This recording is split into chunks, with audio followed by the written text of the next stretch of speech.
A gente vem aí de das maiores apreensões de ouro, né, nas últimas semanas, e isso levantou muitas curiosidades e trouxe o assunto do garimpo ilegal à tona, né, consequentemente. Então a gente preparou algumas perguntas que vão desde crimes ambientais até também a questão da violência dentro do garimpo. Se o senhor puder e souber responder, o senhor fala, que não puder também não tem problema. A gente quer saber como que se formam essas comunidades irregulares que se localizam lá na área, no norte do país, com o intuito de extrair ouro. Como que esses criminosos chegam no norte do país e se estabelecem? É um processo histórico, né? Há muitos anos, dá para voltar até na época ainda do Brasil Império ou antes disso, né? Já tinha essa procura por ouro, né? Então, isso se continua, né? Naturalmente que há problemas sociais, problemas econômicos que acabam levando essas pessoas à área de garimpo, porque é uma forma de conseguir um sustento para a família, muitas das vezes, né? E se submetem a condições muito degradantes, né? Essa exploração mineral, ela é feita de forma muito agressiva à própria saúde dos garimpeiros, né? E de todos os ribeirinhos que estão ali próximo naturalmente. Então, eles acabam indo em busca de uma opção de renda, muitas das vezes, né? A gente consegue apontar quais são as zonas críticas atualmente ali na área do Amazonas e do norte do país no geral, onde esses garimpos ilegais mais estão situados? Olha, a gente tem algumas áreas críticas, né? Na verdade, onde há a área de acúmulo de ouro no solo, né, os garimpeiros acabam indo para lá, né? Então isso é sazonal, há uma mudança quando a polícia acaba reprimindo mais, os órgãos de fiscalização, como IBAMA, por exemplo, começa a reprimir mais numa área, eles acabam mudando, né, e procurando outras áreas para tentar extrair esse ouro, né? Então hoje no Pará, né, ali no sul do Pará, fronteira com o Amazonas e Mato Grosso, ali é uma bacia aurífera, uma das maiores do mundo. Então eles acabam procurando essas áreas para tentar extrair o ouro ali.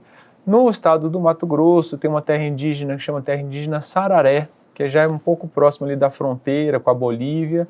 Também tem uma grande exploração, a polícia está intensificando suas ações naquela região.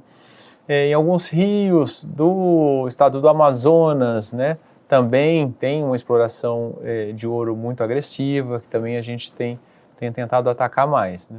E quais são essas ações que a PF implementa para tentar driblar esses grupos? São dois eixos, basicamente, né? Um eixo de uma repressão mais intensa, né, com a tentativa de prisão em flagrante, principalmente destruição desse maquinário, né? Esse é um eixo de um policiamento mais ostensivo. E um outro momento, que aí já é a atividade típica da Polícia Federal, que é investigar quem que financia essa extração, né, quem que compra esse ouro, né, quem que está ao redor dessa atividade de mineração ganhando dinheiro em cima dessa atividade. E então esse é um outro momento que a polícia faz uma investigação para descobrir o caminho do ouro, né, da onde que ele veio, para onde que ele foi e quem ganhou dinheiro em cima desse crime. A gente tem, muitas vezes, durante essas investigações e prisões, a gente descobre participação de servidores, né, nesse processo, porque eles transportam esse ouro para outro lugar e, às vezes, eles tentam driblar a fiscalização tentando aliciar esses servidores, né? Sim. E aí a nossa pergunta é, quais são os servidores que são mais mirados, assim, pelos criminosos, que eles tentam mesmo convencer a vir para a atuação ilegal deles? Olha, na parte da mineração não se vê tanta necessidade de corrupção de servidores públicos não, sabe? Em alguns casos se detecta, às vezes, uma necessidade de uma facilidade em algum órgão público, ou mesmo uma corrupção de policiais, mas é coisa muito rara, sabe? Não é isso que realmente impulsiona ou facilita esse tipo de crime, não. Nos crimes de tráfico e, enfim, corrupção, a gente vê que a polícia trabalha durante a investigação e depois da prisão para tentar reaver esses bens retirados, recuperar, né, enfim, o capital. No caso da extração ilegal de ouro, como que isso pode ser feito? Tem como reparar o que foi feito? Esses criminosos podem, de alguma forma, contribuir para isso? Tem alguma medida? Sim, totalmente. Sempre quando a gente faz uma investigação, a gente tenta descobrir o valor do dano causado, né, e quanto que o criminoso ganhou com essa atividade, né? Então, fazendo esses cálculos, a gente busca o patrimônio que ele constituiu a partir desse crime para sequestrar esse patrimônio e esse dinheiro voltar para a União Federal. E com esse dinheiro tentar fazer essa recuperação ambiental. E no caso do ouro, da extração do ouro, a gente vê, sobretudo na área do Amazonas, que tem também a questão do desmatamento e do dano ao meio ambiente. Sim. Há como reparar nesse quesito também? Sim, como são áreas em locais muito ermos, né, e de difícil acesso, muitas vezes a própria natureza acaba reparando. Então, só da gente retirar aquela atividade do local, a natureza, ao passar dos anos, acaba se recompondo. A gente vê em muitos casos de garimpo ilegal que tem também ali toda uma equipe, às vezes famílias se constituem ali, Sim. Tem mulheres que trabalham na cozinha, enfim. Sim. A gente pode dizer que o garimpo ilegal muitas vezes tem ligação com o tráfico de pessoas, com o tráfico de mulheres? Sim, e já fizemos alguma investigação nesse sentido, né? Então, acaba que se cria uma rotina ali que os garimpeiros estão ali, vão viver ali durante anos ou grandes temporadas. Então, vários serviços acabam se formando ali, desde alimentação, serviços de manutenção em alguns equipamentos que são empregados na própria mineração, e eles acabam aproveitando essa presença masculina para também fazer esse tipo de tráfico de pessoas para fins de exploração sexual. Então, sim, é uma área que se costuma ver esse tipo de atividade. Você basicamente respondeu a próxima pergunta, que era justamente sobre essa questão da violência, né? Assassinatos, estupro, exploração infantil, é algo que a gente vê recorrentemente nesse cenário? São ambientes bem hostis, né? Muitas vezes há desentendimento entre os próprios garimpeiros, ou mesmo entre os garimpeiros e comunidades ribeirinhas, os amazônidas, né? Pessoas que moram na região amazônica, ou com indígenas também. Então, às vezes, gera um desentendimento e que acaba culminando em conflitos. Eles têm a própria lei deles lá dentro? A gente pode falar que eles atuam como seguindo o modelo, por exemplo, de facções criminosas? Não. Até essa é uma preocupação que a gente tem aqui, de sempre, nas nossas ações, a gente identificar se está migrando esse modelo, né, de facções para dentro do garimpo, mas ainda não há nenhum sinal de que estejam replicando esse modelo das facções nas áreas de garimpo. A gente falou no início sobre essa mudança de local, né? De perceber a atuação da polícia e migrar.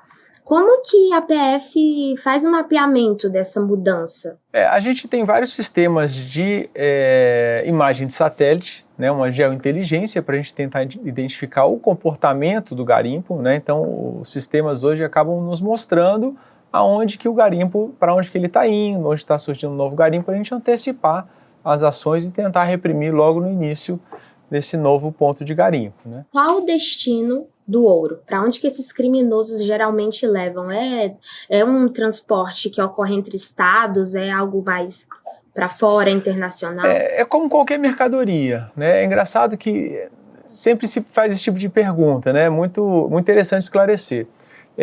Como qualquer mercadoria, vai para os grandes polos. Então, vai para as grandes cidades, às vezes para outros países, né? Então, realmente, o ouro ele é uma riqueza mundialmente valorizada, né? É um metal mundialmente valorizado.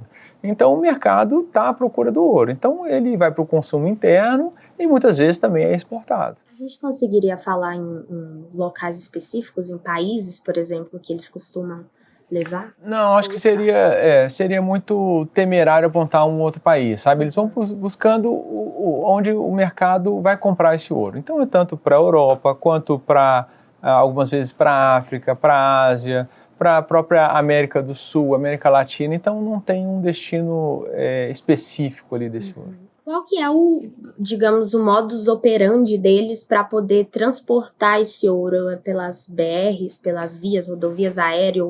Eles usam todas as vias possíveis, né? Então, dependendo onde está localizado o garimpo, se ele tiver no interior do Amazonas, ele vai usar os rios, né? Se ele estiver no interior do Pará, ele pode usar as BRs, como pode usar também o modal aéreo, né? Pode usar helicópteros, aviões, né? Como a gente viu muitos lá na Yanomami, né? Muitos vão se recordar no começo da Operação Libertação, em 2023, que foi uma operação que intensificou a repressão ao garimpo na Yanomami. Várias aeronaves, né, aviões de pequeno porte, helicópteros, foram inutilizados, destruídos, né, pela Polícia Federal, pelo IBAMA, porque eles empregavam esse meio para escoar a produção do ouro. Então eles usam tudo que se imaginar, né? Então, se tiver próximo à BR, vão usar essa forma rodoviária para escoar o ouro. Se tiver um rio, vão usar um rio. É uma estrutura, então, pensada, né? Eles estão preparados para ir por onde estiver. Por onde estiver. A gente viu, no início deste ano, se eu não me engano, o caso de uma mãe e um filho, eu acho que eles são de Rondônia, que eles são apelidados de Rainha e Príncipe do Ouro.